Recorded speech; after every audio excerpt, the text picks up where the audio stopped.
Welcome back. Our next story. You know, the tug of war involving the federal government and organized labor over a new national minimum wage has come to a head, if you understand.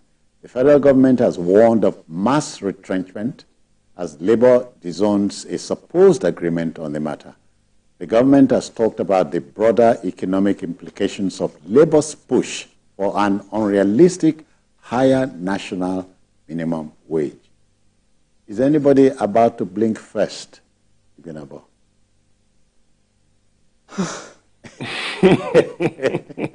I had to take a deep breath because, okay. You see, I'm looking at two elephants fighting, and who suffers? The grass. Even when they are not fighting, the same grass. So imagine when they are now fighting. Complete demolition. So let's be realistic at this point. We live in a country where we are yet struggling with the economy. I just narrated my experience at the local market. That an item that was bought for 20,000 naira within 2 weeks, the price just went up. And I hope this is not too crude for national television. I hear we use a little something else to prepare stew. Have you heard it too? I have. You will hear about cucumber stew. I never heard of that. Suddenly hearing about cucumber stew. I'm trying to. The economy is not smiling, so people are looking for ways to augment things. Yeah. Now, my problem with I don't have any problem with minimum wage increment or whatever, but the reality on ground is, in Nigeria we have those in the federal government sector, working for federal government, working for state, in organized. So it must be stated here now, we're talking about two different sets of workers. Okay, three. Federal workers, state workers, local government and workers. Local government. And then private sector. For four. And then the informal sector. Informal sector. That's neither organized nor unorganized. If organized labor is insisting on 250,000 naira, that is the least. It means minimum. That's level 1, step 1. So when you reach level 8, so what's going to happen? So you see what we fail to realize is, I would have loved it if, while they're agitating for an increment in the minimum wage, in tandem, they should hold the government responsible for the state of the economy, for the general good of Nigerians. Because if eventually they agreed to 100,000, what do you think is going to happen? The market price of food items, prices of cost of goods and services, everything will just hit the sky. You think that if, assuming I'm an employer of labor, I'm a manufacturer, and I have to jump from 30,000 naira to, let's say, 100,000 naira. Which you may not even be paying, or 30,000, exactly. Which you may not be paying. So whatever I'm doing will be factored into production, cost of production. And eventually, everything will come back to us. So at the end of the day, you realize that the essence of the increment has been defeated. So the government, I'm even facing the government, that what are you even doing for everybody, those who are employed, those who are not employed, every Nigerian, everyone living in this country, because we all eat. So how do we do it? How do we cope? By the time you have had agreement with the labor, then what happens to the rest of the people? How do we feed? Because it will eventually affect the cost of items in the market. Everything will just hit the roof, and then how do we cope? Emeka, so when state governors insist they cannot pay over a given figure, and you recall that, yes, last year, federal government removed subsidy on premium motor spirit, PMS, petrol, but states earned more money. So who is saying what?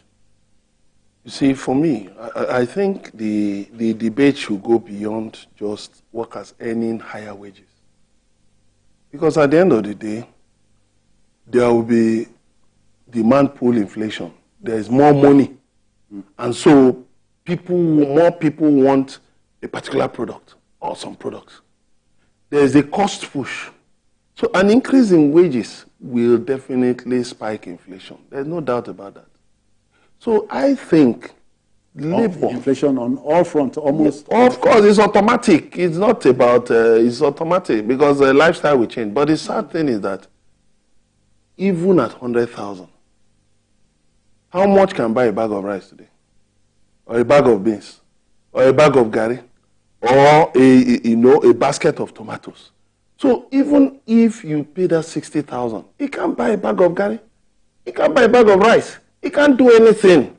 Yes, can he pay rent? Can he pay school fees? Many Nigerians send their children to private schools. So what I think... By choice. Of course. Although I know there are some states that have actually done a lot in terms of public education. But that's a topic for another day. But what I think government and organized labor should have done is sit down. Look at the triggers of inflation in the country. Things like transport, food prices, rent, and then find ways of mitigating these problems.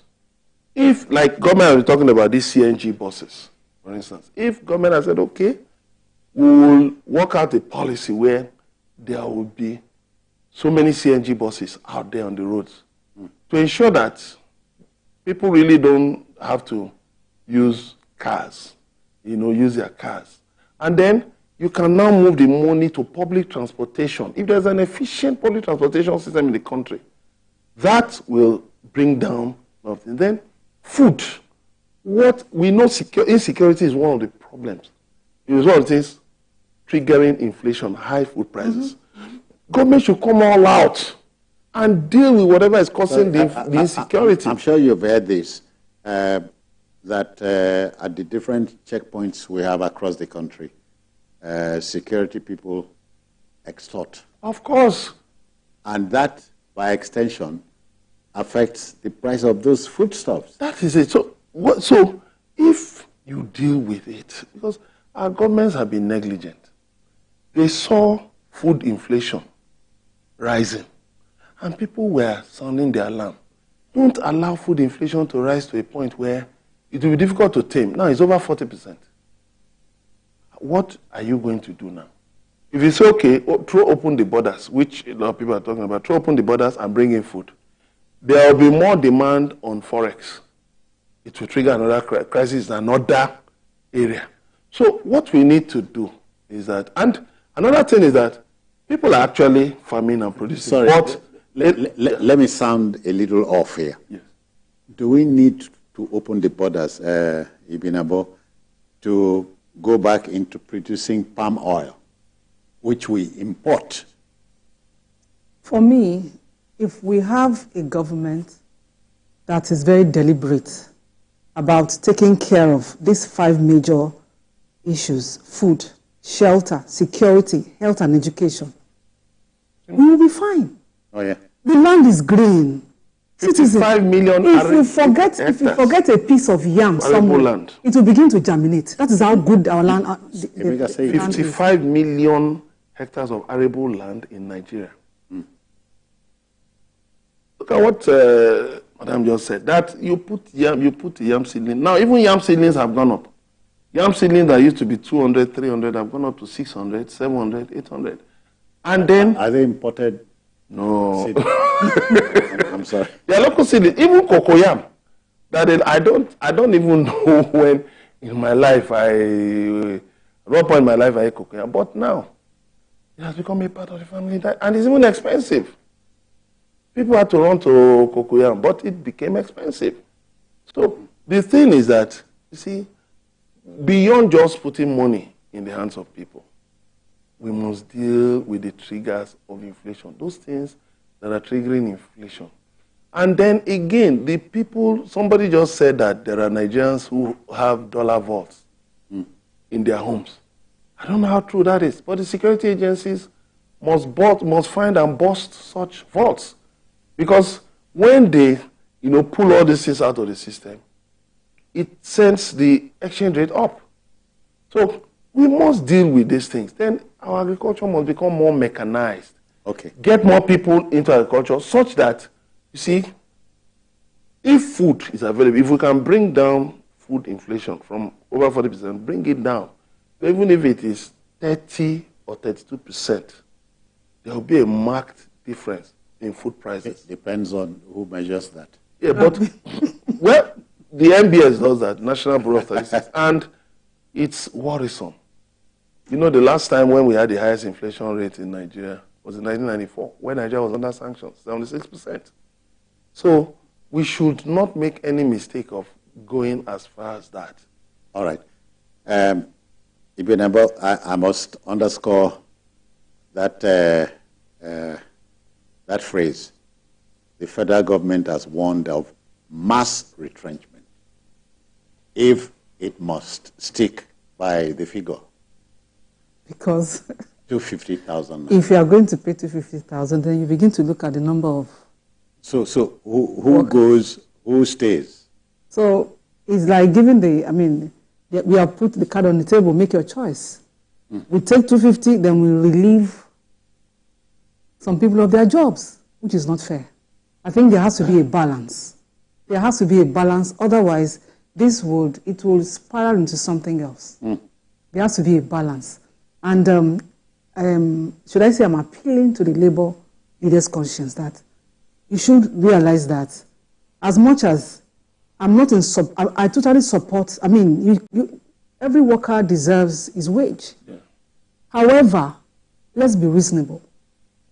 But unfortunately, even our leaders have not led by example. Yeah, lifestyle. When you continue to tell the people that there is no money in this country and measuring your lifestyle, there's nothing pointing to that.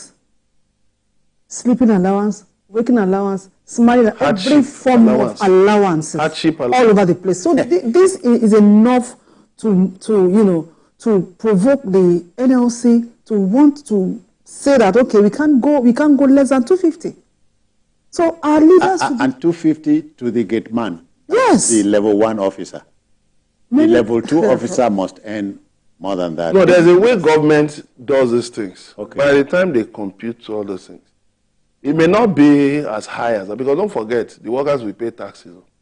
They'll pay on basic, tax on basic, on housing, and on transport. And then when they make purchases, they will pay VAT and some other things.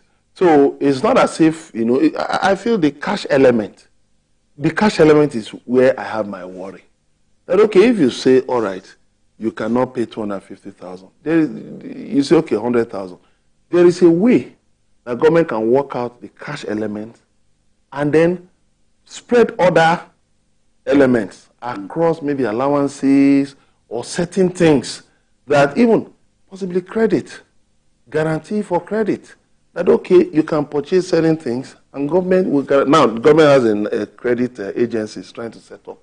And it's okay, out of the credit agency, okay, we're going to remove, you can remove maybe XYZ, 30% of your salary, as credit guarantee, that you can maybe get one thing or the other, pay school fees, pay rent, and all of that.